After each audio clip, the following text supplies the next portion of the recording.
A paz do Senhor, Juventude de Cristo! Estamos de volta com mais um Conectados na Lição. Muito bem, estamos de volta com mais um Conectados na Lição. E já queremos dar boas-vindas ao comentarista da lição, que já está aqui, gente, nos estúdios da Editora Betel. Eu estou falando dele, pastor César Rosa de Mello. Seja muito bem-vindo, pastor. E também aos representantes da Juventude de Cristo. Estou falando dela, diaconisa Jennifer Welter. Seja muito bem-vindo e representando os meninos, os jovens. Estou falando dele, diácono Vitor Rangel. Seja muito bem-vindo. E a revista Conectar Mais Jovem traz a temática do trimestre Daniel e Ezequiel, a escatologia na perspectiva dos profetas. E hoje a lição de número 10 traz o título As Visões do Profeta Ezequiel. E já queremos fazer a primeira pergunta ao nosso comentarista da lição, pastor César Rosa de Mello. Pastor, seja muito bem-vindo. Pastor César, o que aprendemos com a visão dos 4 rostos em meu coração? A paz do Senhor, Tianinha, paz do Senhor, Juventude de Cristo, a paz do Senhor, Nação Madureira. O profeta Ezequiel, a verdade aplicada vai dizer que o profeta Ezequiel foi considerado o homem das visões. Muitas fazendo alusão ao tempo presente, outras ao futuro da nação de Israel. E logo no início do seu livro vem falar sobre a visão que ele tem dos 4 rostos. Que rostos são esses? Leão, boi, águia e a visão de um homem. O que isso tem a dizer? As representações aqui falam do caráter de Deus, o seu domínio sobre a terra e sobre a toda a criação. Há também alguns que digam que aqui está a representatividade dos 4 evangelhos.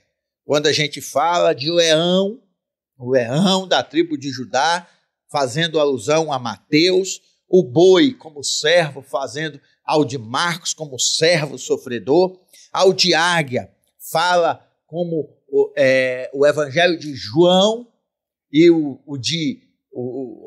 rosto como de homem, fala de Lucas, que retrata Jesus como filho do homem.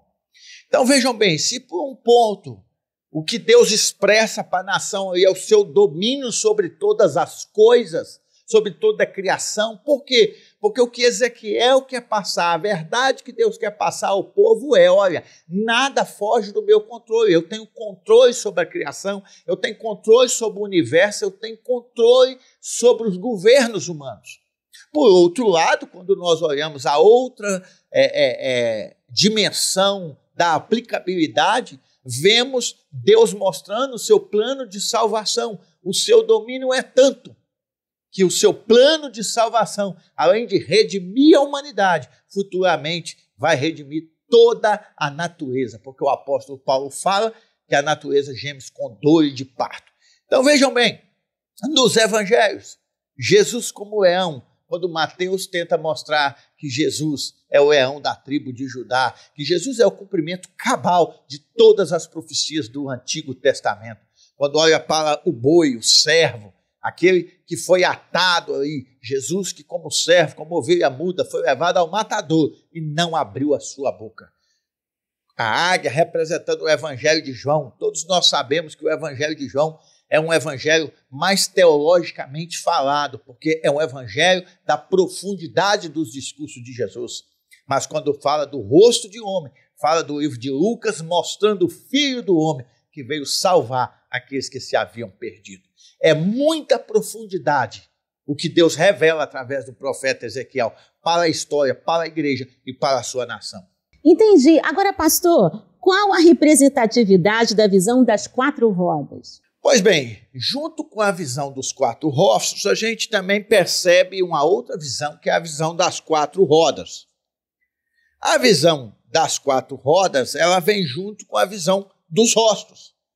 E a Bíblia diz que se movia de forma sincronizada e todas rodavam pela direção do Espírito. Então, qual é a força motriz? O Espírito. Então, em primeiro momento, o que está enfatizado aqui é a presença de Deus na vida do seu povo. Essas rodas, mostrando a presença de Deus, Deus é onipresente, ou seja, está em todos os lugares. Esta é a grande verdade. O povo estava na Babilônia. O que Deus queria que o povo entendesse? Que ele não era apenas Deus que habitava em Jerusalém, mas estava também com o seu povo na Babilônia. Em diversos momentos das Escrituras nós percebemos, existe um texto mesmo muito conhecido que diz, o mesmo Deus da montanha é o mesmo Deus dos vales. O que a gente precisa entender que nosso Deus é onipresente e Ele está conosco nos momentos mais adversos da nossa história. Ele está conosco na alegria, mas também está conosco na tristeza. O nosso Deus está conosco na perda, está conosco quando nós ganhamos, está conosco quando nós estamos entristecidos, alegres. O nosso Deus é onipresente. Uma outra questão que a gente aprende com essa visão das rodas é a realidade da glória de Deus. A visão recebida por Ezequiel foi espantosa e ele começou a ouvir a voz de Deus, a presença do Senhor, a glória de Deus. Irmãos, nós precisamos estar atentos, porque às vezes nos momentos que nós menos esperamos é que a glória de Deus vai vir sobre a nossa vida. Quem imaginava que foi justamente numa terra estranha, como Ezequiel estava profetizando ao povo, quem imaginava que era aí que aquele homem teria visões grandiosas na presença do Senhor? Quem imaginava que seria em terra estranha, que Daniel e Ezequiel teriam visões da glória do Senhor e mais revelações sobre o futuro da história da humanidade? Então, queridos, não importa o lugar que nós estamos, não importa se estamos presos, não importa se estamos passando por dificuldade, por angústia, prepare-se, pois pode ser nesse lugar que a glória de Deus se manifestará na sua vida e revelações grandiosas acontecerão na sua vida. Conectou? Lembrando que a editora Betel disponibiliza para a Juventude de Cristo o PIL, o Plano de Incentivo à Leitura, que são textos que vão abrilhantar ainda mais os estudos da Palavra de Deus. E nós estamos aqui recebendo dos nossos estúdios da editora Betel o representante de Cristo. Estou falando dele, diácono Vitor Rangel. Seja muito bem-vindo. Vitor, diga pra gente o que o PIL traz para a Juventude de Cristo nesta semana. A paz do Senhor, Tianinha. A paz do Senhor, Pastor César. A paz do Senhor, Jennifer. A paz do Senhor, Juventude de Cristo. O PIL dessa semana, que é o Plano de Incentivo à Leitura, tem por tema os 4 ventos. No livro de Ezequiel, o profeta Ezequiel recebe uma ordem do Senhor para que ele profetizasse sobre aqueles ossos, soprasse o vento aos 4 ventos, o vento do Espírito, para que viesse a ter vida sobre aqueles ossos. E, pastor César, a juventude quer saber como podemos interpretar a mensagem do Vale de Ossos Secos. A paz do Senhor, diácono Victor. Essa visão é uma visão muito conhecida, muito falada, muito pregada. E eu quero dizer que esta visão, quando a gente olha pelas regras da hermenêutica, ela é estritamente voltada para a nação de Israel. Em primeiro momento, veja que Ezequiel é levado em espírito a um vale de ossos secos. E a visão ali é bastante clara. Ele chega num vale de ossos secos, onde tinha ossos espalhados para tudo quanto é lado, e de repente o Senhor pergunta para ele, esses ossos podem reviver? E Ezequiel fala, tu sabes? E a resposta de Deus para eles é, então profetiza.